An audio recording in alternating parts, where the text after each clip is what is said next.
Hi, this is Sunny. आज मैं आपसे एक नीट की क्वेश्चंस को डिस्कस करने वाला हूँ। ये जो क्वेश्चन है ये उड़ीसा नीट पेपर 2019 में पूछा गया है। उड़ीसा में जो 2019 में नीट पेपर हुआ था उसमें ये क्वेश्चंस पूछा गया था। तो चलिए क्वेश्चंस को देखते हैं क्वेश्चन क्या कह रहा है। Which of the following is against the rules of ICBN? आपको ये बताना है कि ये जो ऑप्शन है इनमें से कौन सा ICBN के रूल के अगेंस्ट है। ICBN के रूल्स के अगेंस्ट है। अब ICBN क्या होता है? ICBN आखिर होता क्या? ICBN होता है international code of botanical nomenclature. क्या होता है? Botanical nomenclature. ICBN होता है international code of botanical nomenclature. तो आपको ऑप्शंस देखना है और ऑप्शंस में से सिलेक्ट करना है कि कौन सा ऑप्शन ICBN के रूल्स के अगेंस्ट है। ओके, तो चलिए ऑप्शंस को देख लेते हैं।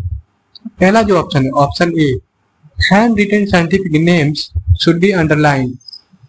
हाँ, ये बिल्कुल सही है। जो हैंड रिटन साइंटिफिक नेम्स होता है, जो भी साइंटिफिक नेम्स हम लोग हाथ से लिखते हैं उसे अंडरलाइन किया जाना चाहिए और सेपरेटली अंडरलाइन किया जाना चाहिए। Option B, every species should have a generic name and specific epithet. ये भी सही है। जो भी साइंटिफिक नेम्स होता है, जो भी बायोलॉजिकल नेम्स होता है उसमें टू कंपोनेंट्स होते हैं। एक होता है जेनेरिक नेम होता है और दूसरा होता है स्पेसिफिक एपिथेट।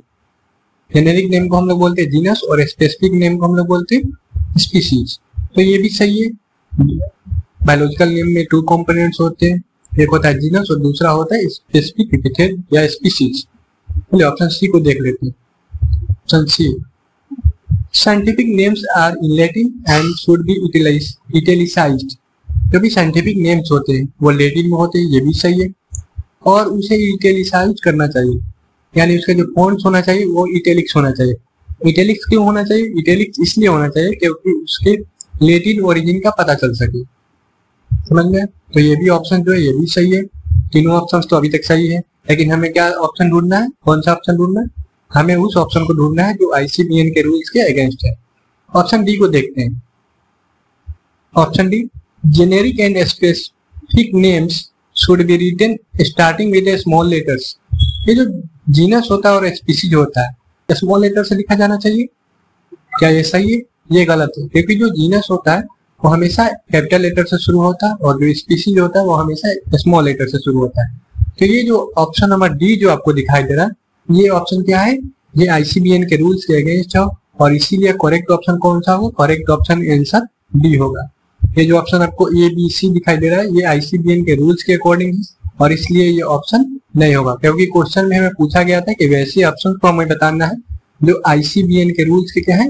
अगेंस्ट है। तो ये जो ऑप्शन है ये ICBN के रूल्स के अगेंस्ट है और इसलिए करेक्ट ऑप्शन क्या होगा? Correct answer option D. Answer मैं लिख देता हूँ। आंसर क्या होगा? Option D. ऑप्शन डी जो होगा वो करेक्ट आंसर होगा, क्योंकि जेनेरिक नेम जो होता है वो हमेशा कैपिटल लेटर से शुरू होता है, लेकिन यहाँ पे बोल रहा है कि स्मॉल लेटर से शुरू होता है, इसलिए ऑप्शन डी आपका करेक्ट आंसर होगा। Thank you so much for watching.